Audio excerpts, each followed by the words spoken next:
I want you to think back for a second. Every time that you've made a massive leap in self-evolution, it probably hasn't been because of a circumstance, something concrete happening. It's actually been a pivoting of your perception.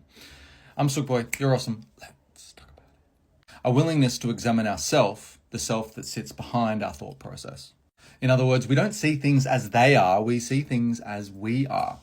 For Gemini Rising, at the end of the month, we get a pretty powerful full moon in your ninth house of Aquarius. What does that mean? The ninth house governs your belief systems. Those belief systems govern your perceptions, and your perceptions of reality ultimately lead to the actions you take and the words you speak.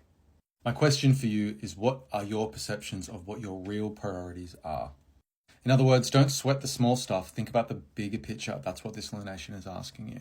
In a more tangible sense, the ninth house speaks to your overseas travel, your relationship with other cultures, and your relationship or faith in the legal system, your sense of justice.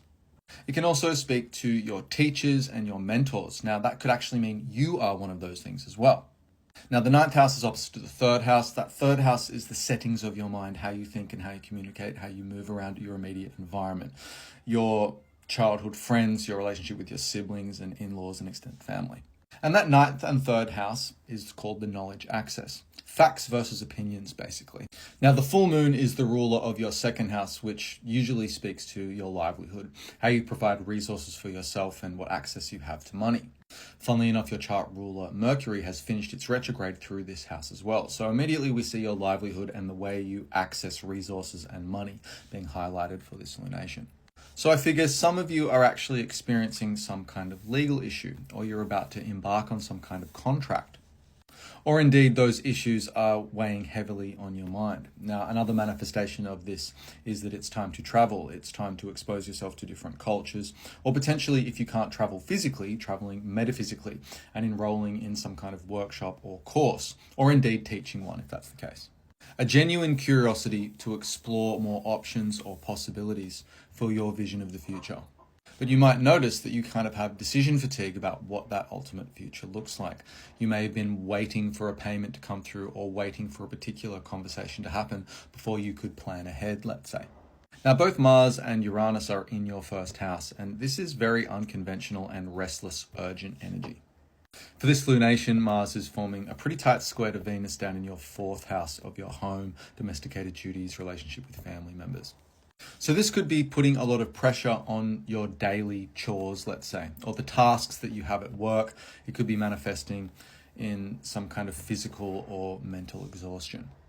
A lot of energy is being put away negating consequences, seeing what's on the horizon and knowing I don't want that to happen. So rather than working towards what you actually need to prioritize, negating all these consequences, preventing things from happening rather than stepping out there and getting what you actually want.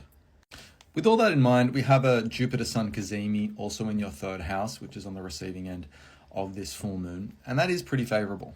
It's a fantastic time for learning, teaching, writing, communicating your ideas, taking the initiative, taking leadership around your ideas and actually owning them.